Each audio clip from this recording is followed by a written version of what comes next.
Good morning. ఈరోజు మనం art and కల్చర్లో గుప్తా ఏజ్ గురించి చెప్పుకుంటున్నాం. గుప్తా ఏజ్ని ఏమంటారంటే గోల్డెన్ ఏజ్ ఆఫ్ ఇండియా అని కూడా పిలుస్తారు. మన నార్మల్గా గుప్తా ఏజ్లో లేటర్ గుప్తాస్ ఉంటారు, ఎర్లియర్ గుప్తాస్ ఉంటారు కదా.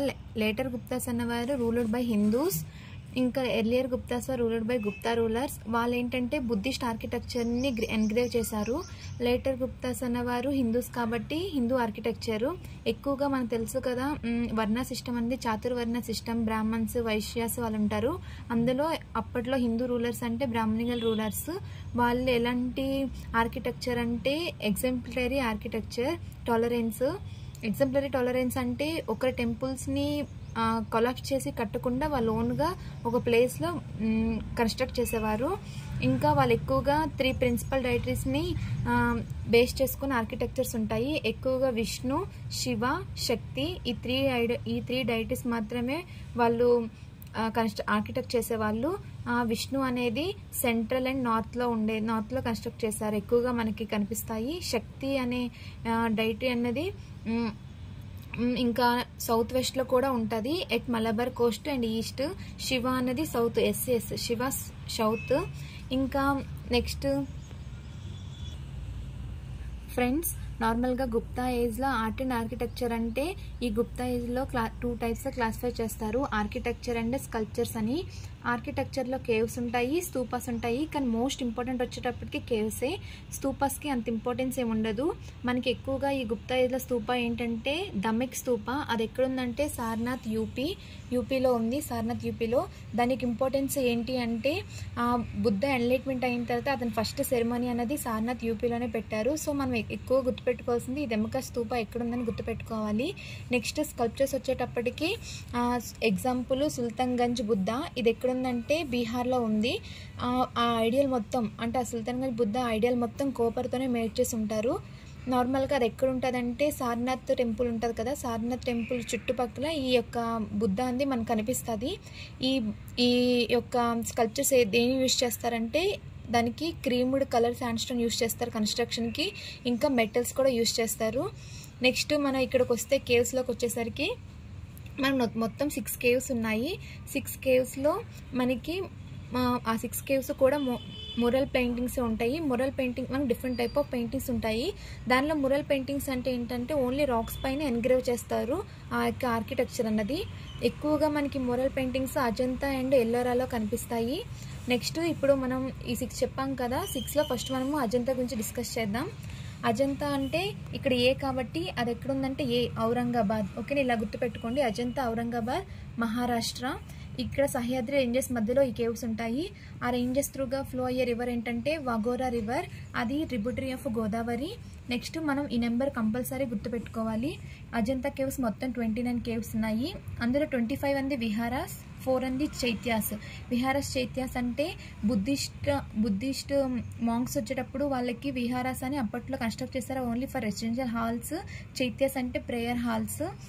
ఇంకా వాళ్ళు ఆ కేవ్స్ అనేవి ఎవరు ఎన్గ్రేవ్ చేస్తారు? ఎన్గ్రేవ్ అంటే వాటిని ఆర్కిటెక్ట్ చేసేది ఎవరంటే బుద్ధిస్ట్ మాంగ్స్. ఈ అజంతా కేవ్స్ ఎవరి టైంలో అంటే వాకటా కింగ్స్ టైంలో. అప్పట్లో ఆ వాకటా కింగ్ రూలర్ ఎవరంటే హరిసేన కింగ్. మనం ఈ కింగ్ నేమ్ గుర్తుపెట్టుకోవాలి, ఎందుకంటే మనం ప్రీవియస్ ఇయర్ క్వశ్చన్స్ చూసుకుంటే చాలా క్వశ్చన్స్ ఇలానే వచ్చాయంటే Ajanta caves a king construct చేశారని అలాంటి క్వశ్చన్స్ వస్తున్నాయి. సో మన హరిసేన కింగ్ అనే కింగ్ని గుర్తుపెట్టుకోవాలి. హరిసేన టైంలోనే అజంతా కేవ్స్ అనేవి కన్స్ట్రక్ట్ చేశారు. నెక్స్ట్ ఏంటంటే ఇప్పుడు ఈ యొక్క కేవ్స్ యొక్క క్యారెక్టర్ ఏంటి అంటే కేవ్స్ యొక్క క్యారెక్టర్ మనం చెప్పాం కదా ఇక్కడ మురల్ పెయింటింగ్స్ అని. మురల్ పెయింటింగ్స్తో పాటు మనకి అజంతా కేవ్స్లో ఫ్రెస్కో పెయింటింగ్ కూడా కనిపిస్తుంది. ఫ్రెస్కో పెయింటింగ్ అంటే ఏంటంటే రాక్స్ పైనే ఒక layer of lime plaster use చేస్తారు, అదేసి దానిపైన స్కల్ప్చర్స్ గీస్తారు. కానీ ఈ ఫ్రెస్కో పెయింటింగ్స్ అన్ని లాంగ్ టర్మ్ వస్తాయి, ఎక్కువగా డ్యామేజ్ ఉండదు. ఈ మురల్ పెయింటింగ్స్ అన్ని తొందరగా డ్యామేజ్ అయిపోతాయి. ఇంకా ఈ ఫ్రెస్కో పెయింటింగ్ అనేది ఇటాలియన్ మోడల్లో చూడొచ్చు, మన దీన్ని ఇటాలియన్ మోడల్ అని కూడా అంటారు. ఇంకా ఏ కలర్స్ యూజ్ చేస్తారంటే వీళ్ళు ఆ పెయింటింగ్స్కి ఏ కలర్స్ని యూజ్ చేస్తారంటే లోకల్ వెజిటేషన్ ఇంకా మినరల్స్ మిక్స్ చేసి పెయింటింగ్ చేస్తారు. ఇంకా ఇప్పుడు ఇలా ఉందనుకోండి స్కల్ప్చర్, ఇక్కడ పెయింటింగ్ ఉంటుంది, చుట్టూ అవుట్లైన్ అంటే బోర్డర్ అనేది రెడ్ కలర్ యూస్ చేస్తారు, అవుట్లైన్ విత్ రెడ్ కలర్. ఇంకా మనం చెప్పాం కదా 29 కేవ్స్ అని. మనం అన్ని కేవ్స్ అంతగా గుర్తుపెట్టుకోవాల్సిన అవసరం లేదు, కొన్ని ఇంపార్టెంట్ కేవ్స్ గుర్తుపెట్టుకోవాలి. అంత ఇంపార్టెంట్ ప్రామినెంట్ కేవ్స్ గుర్తుపెట్టుకుంటే సరిపోద్ది. సో నార్మల్గా ఈ పెయింటింగ్స్ ఏంటంటే ఎక్కువగా బుద్ధిజం గురించి చెప్తాయి ఆ పెయింటింగ్స్. బుద్ధిజం అంటే బుద్ధ యొక్క లైఫ్ ఎలా ఉంటుంది, ఇంకా బుద్ధాస్ గురించి ఉన్న జాతక స్టోరీస్ గురించి అక్కడ పెయింటింగ్ చేస్తుంటారు. ఇంకా మొత్తం చెప్పా కదా 29 కేవ్స్ అని. ఆ 29 కేవ్స్లో ఇప్పుడు బుద్ధిజం అనేది 2 టైప్స్ ఉంటుంది, క్లాసిఫై అయింది కదా. సంఘాస్ అదే బుద్ధ సంఘాస్ జరిగినప్పుడు క్లాసిఫై అయిపోతారు కదా. సెకండ్ బుద్ధిస్ట్ కౌన్సిల్ జరిగినప్పుడు 4 కౌన్సిల్స్లో సెకండ్ కౌన్సిల్లో బుద్ధిజం అనేది మహాయాన బుద్ధిజం, హీనయాన బుద్ధిజం అని డివైడ్ అయిపోతారు.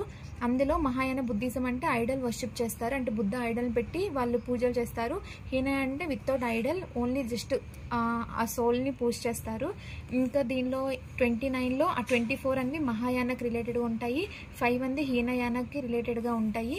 నెక్స్ట్ ఆ కేవ్స్ అన్ని రిఫరెన్స్ ఏంటంటే అప్పట్లో రూరల్స్ ఉండేటప్పుడు ఎక్కువగా ఫారెన్ ట్రావెలర్స్ వచ్చేవారు కదా, అలా చైనీస్ ట్రావెలర్స్ వచ్చేవారు. వాళ్ళు బుద్ధిస్ట్ పీరియడ్లో వచ్చారు కాబట్టి చైనీస్ బుద్ధిస్ట్ ట్రావెలర్స్ అంటారు.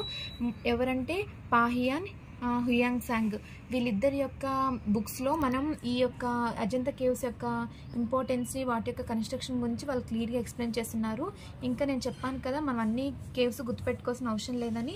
మోస్ట్ ప్రామినెంట్ ఏంటంటే 16, 19, 26. 16 అంది డయింగ్ ప్రిన్సెస్ యొక్క పెయింటింగ్ ఉంటుంది, 19 అంది నాగా ప్రిన్సెస్ పెయింటింగ్, 26 అంది మహాపరినిర్వాణ. మీకు చెప్పా కదా బుద్ధిజం బై బర్త్, తర్వాత ఎన్లైట్మెంట్, మధ్యలో తను ఇంటిని వద్దు వెళ్ళిపోవడం, ఇంకా చనిపోవడం. సో అలా 4 స్టేజెస్ ఉంటాయి బుద్ధిజంలో. అలా బుద్ధ చనిపోయిన తర్వాత చనిపోయేదాన్ని ఏమంటారంటే పరినిర్వాణ అంటారు. అంటే అతను ఎలా చనిపోయారు ఏంటి అనేది అక్కడ పెయింటింగ్ రూపంలో చెప్తారు, దాన్ని మహాపరినిర్వాణ అంటారు. నెక్స్ట్ చెప్పా కదా Ajanta Ellora caves and the most important అని. ఇప్పుడు నెక్స్ట్ మనం ఎల్లోరా కేవ్స్ గురించి చెప్పుకుందాం. ఎల్లోరా కేవ్స్ ఏంటంటే ఇప్పుడు ఎల్లోరా కేవ్స్ ఎక్కడ ఉంటాయంటే అజంతా కేవ్స్కి 100 కిలోమీటర్స్ ఎవేలో ఉంటాయి. ఇంకా ఇవి నేచర్ డైవర్సిటీ గురించి చెప్తాయి. ఈ నేచర్ డైవర్సిటీ గురించి చెప్తే ఎలా చెప్తామంటే అక్కడున్న పెయింటింగ్ స్టైల్, అక్కడున్న థీమ్స్ బట్టి మనం అది నేచర్ డైవర్సిటీకి చూపిస్తుంది అని మనం చెప్పొచ్చు. ఇందాక చెప్పా కదా నేను నెంబర్ గుర్తుపెట్టుకోవాలి, ఎందుకంటే అజంతా కేవ్స్ అని 29 అయితే ఎల్లోరా కేవ్స్ అని 34. అవి నార్మల్గా క్లాసిఫైడ్ యాజ్ 2 టైప్స్ క్లాసిఫై అయ్యాయి కదా. ఇవేమో 3 types, that is Brahminical, Buddhist, ఇంకా జైన్. ఈ 34లో 17 కేవ్స్ అనేవి బ్రాహ్మణికల్ రిలేటెడ్గా ఉంటాయి, 12 అన్ని బుద్ధిస్ట్ కేవ్స్, 5 అన్ని జైన్ కేవ్స్. ఇంకా ఏంటంటే ఈ ప్రతి ఎల్లోరా కేవ్స్లో ప్రతి వాటికి నెంబరింగ్ ఉంటుంది, 1, 2, 3, 4, 35 నెంబరింగ్ ఉంటుంది. ఇంకా ఈ కేవ్స్ అన్ని ఎవరు బిల్డ్ చేశారంటే వేరియస్ గిల్డ్స్ అంటే ఏంటంటే గ్రూప్ ఆఫ్ ఆర్కిటెక్చర్స్. అంటే ఒకే ప్లేస్ నుంచి వచ్చిన ఆర్కిటెక్చర్ కాకుండా ఒక ప్లేస్ నుంచి వచ్చి, ఇప్పుడు జైన్ ఆర్కిటెక్చర్ ఉందా అది సంథింగ్ ఒక విదర్భ నుంచి వచ్చి చేసిన వారు, అలాగా డిఫరెంట్ వాళ్ళని అర్థం. గిల్డ్స్ అంటే గ్రూప్ ఆఫ్ ఆర్కిటెక్చర్స్. సో ఈ మూడింటిని, ఈ 34 కేవ్స్ని ఎవరు కన్స్ట్రక్ట్ చేశారంటే విదర్భ అనేది మహారాష్ట్ర. ఇది గుర్తుపెట్టుకోండి, విదర్భ మహారాష్ట్ర కన్ఫ్యూజ్ అవుతాం. ఇంకా కర్ణాటక, తమిళనాడు నుంచి ఇలా ఈ 3 ప్లేస్ నుంచి వచ్చిన ఆర్కిటెక్చర్స్ అనేవారు ఈ 34 ఎల్లోరా కేవ్స్ని కన్స్ట్రక్ట్ చేశారు. నేను చెప్పా కదా నెంబరింగ్ ఉంటుందని. ఈ బుద్ధిస్ట్ కేవ్స్ అనేవి ఎక్కడి నుంచి ఎక్కడికి ఉంటాయంటే 1 to 12 నెంబరింగ్ కేవ్స్ మొత్తం బుద్ధిస్ట్ గురించి చెప్తాయి. అలాగే బ్రాహ్మణికల్ అన్నవి 13 to 29, ఇంకా జైన్ అన్నవి 30 to 34. ఇప్పుడు జైన్ తీసుకున్నాం అనుకో, దిగంబర సెక్ట్ అంటే మనకు తెలుసు కదా, జైన్స్ కూడా కౌన్సిల్స్ జరుగుతాయి కదా. జైన్ అంటే జైనిజం కూడా అదే మహావీర చనిపోయిన తర్వాత జైనిజంలో కౌన్సిల్స్ జరుగుతాయి, 2 కౌన్సిల్స్. అందులో కౌన్సిల్లో ఏమవుతారంటే ఈ జైన్స్ అన్నవారు దిగంబరస్గా, శ్వేతంబరస్గా డివైడ్ అయిపోతారు. అప్పుడు దిగంబరస్ అంటే వాళ్ళు క్లాత్స్ వేసుకోరు, న్యూడ్గా ఉంటారు. ఇంకా శ్వేతంబరస్ అంటే వైట్ క్లాత్స్ వేసుకుంటారు, అది వాళ్ళ డిఫరెన్స్.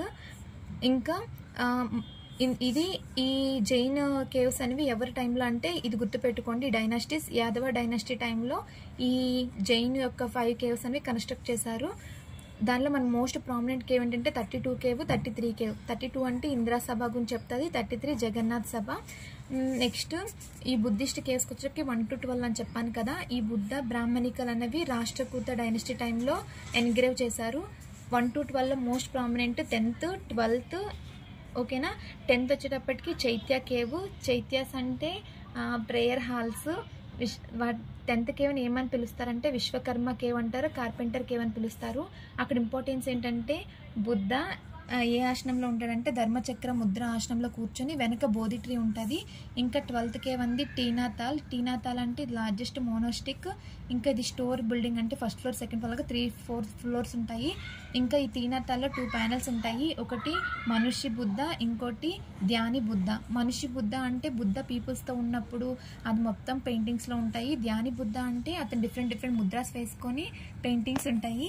నెక్స్ట్ ఈ బ్రాహ్మణికల్లో 13-29 అని కదా, most prominent 14th, 15th, 16th, 29, 21. 14 అంది రావణ్ కి కాయ్, 15 అంది దశావతార టెంపుల్, 16 అంది కైలాష్ టెంపుల్. ఏంటంటే రావణ ఒకసారి శివాని విషెస్ కోరితే శివ మెడిటేషన్ ఉన్నప్పుడు రావణ యొక్క విష్ని పట్టించుకోడు. అప్పుడు రావణ తన హ్యాండ్తో కైలాష్ మౌంటైన్ని ఒక చేతితో ఎత్తి షేక్ చేస్తారు. అలా దాని గురించి కైలాష్ టెంపుల్లో ఉంటుంది. మొత్తం ఎన్గ్రేవ్ చేసి ఉంటారు. అది రాష్ట్రకూట కింగ్ టైంలో పెయింటింగ్స్ ఉంటాయి. ఎవరంటే కృష్ణ 1. ఇది ప్రీవియస్ ఇయర్ క్వశ్చన్ యూపీఎస్సీలో. అంటే ఈ కైలాష్ టెంపుల్ అనేది ఎవరి టైంలో కన్స్ట్రక్ట్ చేశారంటే కృష్ణ 1. అదండి మోనోలిథిక్, అంటే ఒక్క రాయితోనే మొత్తాన్ని కైలాష్ టెంపుల్ మొత్తాన్ని కన్స్ట్రక్ట్ చేసి ఉంటారు. దానిలో కోర్ట్ యార్డ్స్ కూడా ఉంటాయి. ఇంకా 29th వచ్చేటప్పటికి దుమార్ లేన్, 21 వచ్చేటప్పటికి రామేశ్వర్ లేన్ కదా 6 అని. దానిలో మనం ఇప్పుడు ఆల్రెడీ 2 కంప్లీట్ చేసేసాం. Ajanta caves and Ellora caves. ఇంకా రిమైనింగ్ 4 కేవ్స్ ఉన్నాయి. అందులో బాగ్ కేవ్ చూద్దాం. బాగ్ కేవ్ అనేది మధ్యప్రదేశ్లో ఉంది. బగ్ని రివర్, అక్కడ బగ్ని రివర్ ఫ్లో అవుతుంది కాబట్టి దానికి బాగ్ రివర్ అని నేమ్ వచ్చింది. అది అజంతా కేవ్స్కి సిమిలర్గా ఉంటుంది. ఇంకా మొత్తం అక్కడ 9 బుద్ధిస్ట్ కేవ్స్ ఉంటాయి. నెంబర్ గుర్తుపెట్టుకోండి. దానిలో ఒక ఎగ్జాంపుల్ ఏంటంటే రంగమహల్ అనేది బగ్ కేవ్లో ఒక బుద్ధిస్ట్ కేవ్. ఇంకా అది మోరల్ పెయింటింగ్స్ చెప్పా కదా, రాక్స్ పైన పెయింటింగ్ ఉంటుంది.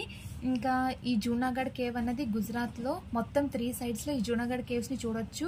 ఒకటి కప్రా కొడియా, ఇంకోటి బాబా ప్యారే, ఇంకొకటి ఉప్రాకోట్. ఈ ఉప్రాకోట్ అనేది చాలా ఇంపార్టెంట్, చాలా కాంపిటేటివ్ ఎగ్జామ్స్లో వచ్చింది ఉప్రాకోట్. ఎందుకు దీని యొక్క మోస్ట్ ఇంపార్టెంట్ అంటే దీని సిగ్నిఫికెన్స్ ఏంటంటే ఇది ప్రేయర్ హాల్ అనమాట. ప్రేయర్ హాల్ కేవ్ అంటే చైత్యాస్ ప్రేయర్ హాల్. ఈ మోస్ట్ ఇంపార్టెంట్ సిగ్నిఫికెన్స్ ఏంటంటే 30 to 50 feet height of Citadel. మనం ఇండస్ వ్యాలీ సివిలైజేషన్ నేర్చుకున్నాం కదా, టౌన్ అన్నది సిటడల్ అండ్ లోవర్ టౌన్ అని. అందులో సిటడల్ అంటే హైట్, అంటే హై లెవెల్లో ఉంటుంది అని అర్థం. నెక్స్ట్ మండపేశ్వర కేవ్ అంటే ఇది ముంబైలో ఉంది, ఎంఎం. ఇంకా ఇది మోంట్రిపియర్ కేవ్ ఉంది దీనికి ఎగ్జాంపుల్. ఇంకా బ్రాహ్మణికల్ కేవ్, ఇది ఇనిషియల్గా ఈ కేవ్స్ అనేవి బ్రాహ్మణికల్ కేవ్స్. తర్వాత ఒక టైమ్ ఆఫ్ పీరియడ్ అయిన తర్వాత ఇది క్రిస్టియన్స్ కేవ్గా మారింది. ఎందుకంటే క్రిస్టియన్స్ ఇన్ఫ్లుయెన్స్ అయింది. అందుకు అక్కడ ఆ కేవ్స్లో మనం ఎక్కువ క్రిస్టియన్ చర్చెస్, గ్రేవియర్స్ చూడొచ్చు. ఆ కేవ్స్లో ఈ క్రిస్టియన్స్ వచ్చినా సరే అక్కడ మనకి ఎవిడెన్స్ దొరుకుతాయి, బ్రాహ్మణికల్ ఎవిడెన్స్. మనకు దొరికిన ఎవిడెన్స్ ఏంటంటే Nataraja paintings, Sadashiva paintings, Ardhanarishvara paintings దొరుకుతాయి. ఇంకా ఉదయగిరి కేవ్స్ వచ్చేటప్పటికి last 6th one Udayagiri cave at Vidisha. మీ కింద చెప్పా కదా విదర్భ గుర్తుపెట్టుకోమని, ఎందుకంటే Vidarbha in Maharashtra, Vidisha in Madhya Pradesh, confuse అవ్వద్దు. నెక్స్ట్ ఇది ఎక్కువగా ఏంటంటే వరాహ బియో ఇన్కరేషన్ ఆఫ్ విష్ణు గురించి చెప్తుంది. ఇంకా చంద్రగుప్త 2 ఇది గుర్తుపెట్టుకోండి కింగ్ నేమ్. చంద్రగుప్త 2 టైంలో ఉదయగిరి కేవ్స్ అనేవి కన్స్ట్రక్ట్ చేశారు.